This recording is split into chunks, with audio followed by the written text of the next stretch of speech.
Jumpa lagi dengan Sir di video HLP Kimia kelas 12. Di pertemuan kali ini kita akan bahas bab tentang kimia unsur. Golongan pertama yang akan kita bahas adalah golongan gas mulia.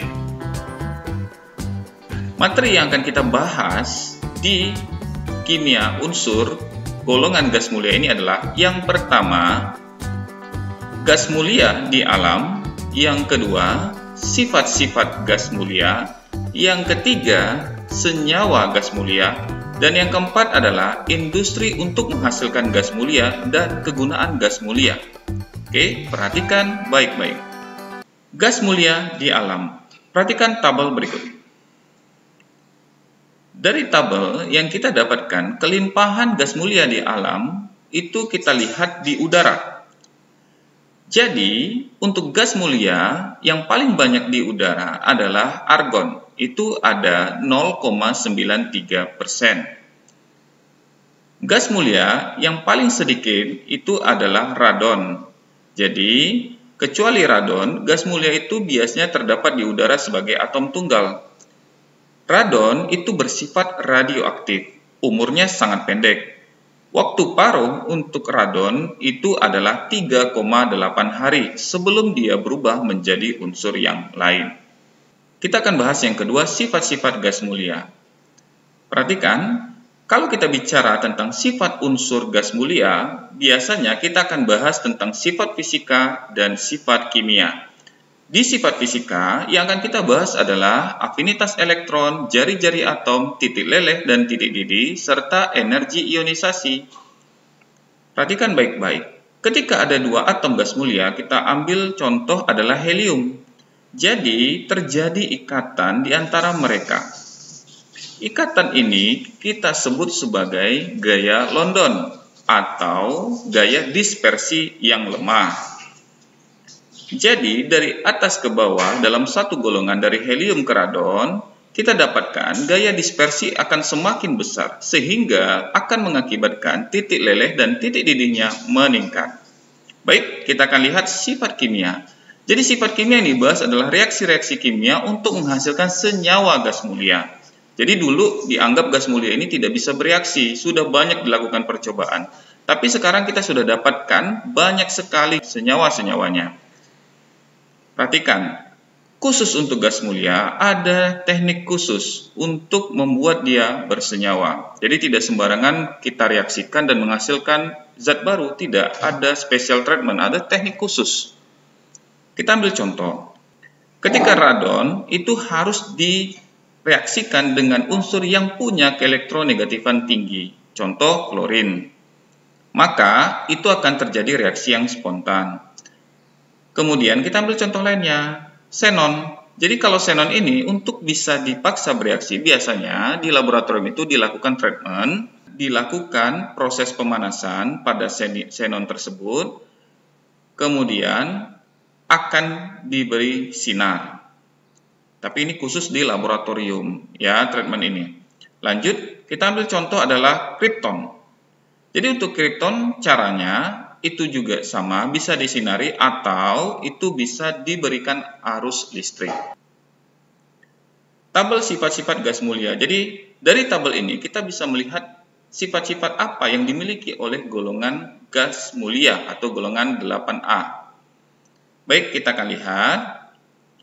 Karena elektron valensi untuk gas mulia itu helium itu 2 dan selebihnya 8, maka kita katakan stabil, di mana yang 2 kita istilahkan stabil dengan istilah duplet. Sedangkan yang 8 elektron valensinya stabil dengan istilahnya oktet.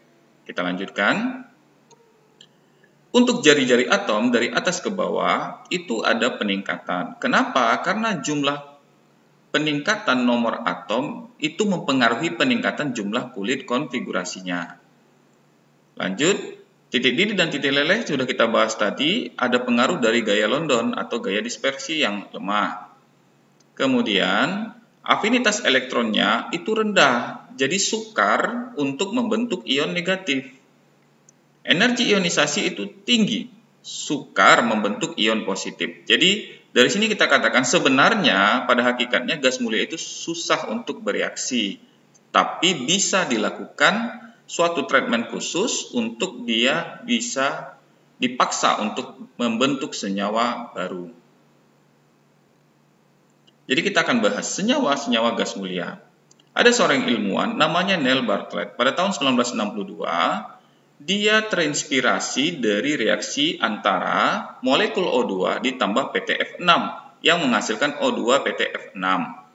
Di sini dikatakan energi ionisasi molekul O2 lebih besar daripada energi ionisasi xenon. Jadi dia mencoba melakukan percobaan antara xenon ditambah PTF6 dan hasilnya terbentuk senyawa baru XePTF6. Jadi kita bisa lihat gambarnya. Jadi syarat untuk membentuk suatu senyawa baru biasanya ada tandanya. Peningkatan suhu, perubahan warna, munculnya endapan, yang seperti itu. Jadi ternyata dari hasil percobaan dilakukan oleh Neil Bartlett, dia berhasil menciptakan senyawa gas mulia yang pertama, yaitu XePTF6. Kemudian sekarang sudah sangat banyak sekali senyawa-senyawa yang dihasilkan dari gas mulia.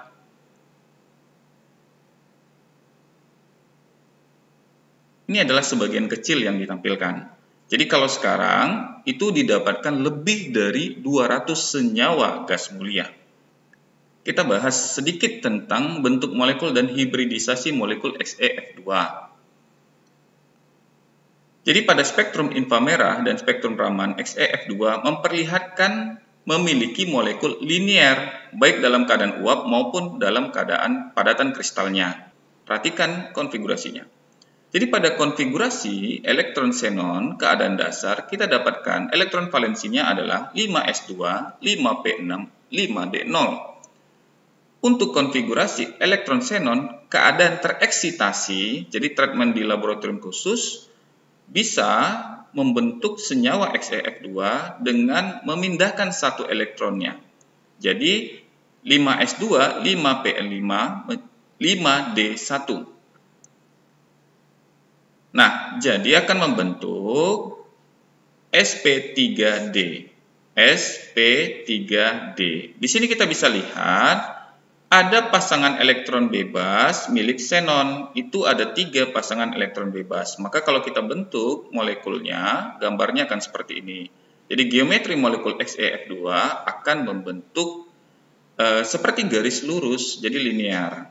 Ya, jadi pasangan elektron bebasnya membuat pasangan elektron ikatannya menjadi linear. Baik, kita lanjutkan. Bagian terakhir adalah industri gas mulia dan kegunaannya. Jadi, pada hakikatnya, beberapa gas mulia seperti neon, argon, krypton, dan xenon itu diperoleh dari hasil penyulingan bertingkat udara cair. Umumnya sebagai hasil samping dari proses pembuatan NH3. Helium itu biasanya diperoleh sebagai hasil samping dari pengolahan gas alam. Sedangkan radon itu didapat dari peluruhan panjang unsur radioaktif U238 dan peluruhan langsung radium-226. Nah, kita lihat kegunaannya. Helium. Jadi helium itu bisa digunakan untuk mengisi balon helium atau juga bisa digunakan sebagai campuran udara bagi penyelam. Neon. Neon biasanya digunakan untuk bola lampu reklame karena warnanya yang cerah. Argon. Argon itu biasanya digunakan pada proses las stainless steel atau pada pembuatan roket. Krypton. Krypton itu biasanya digunakan untuk pengisi lampu fluorescence. Xenon itu biasanya digunakan untuk lampu blitz dan dalam bidang kedokteran, xenon dapat digunakan untuk anestesi. Radon, karena bersifat radioaktif, radon biasanya digunakan untuk terapi kanker.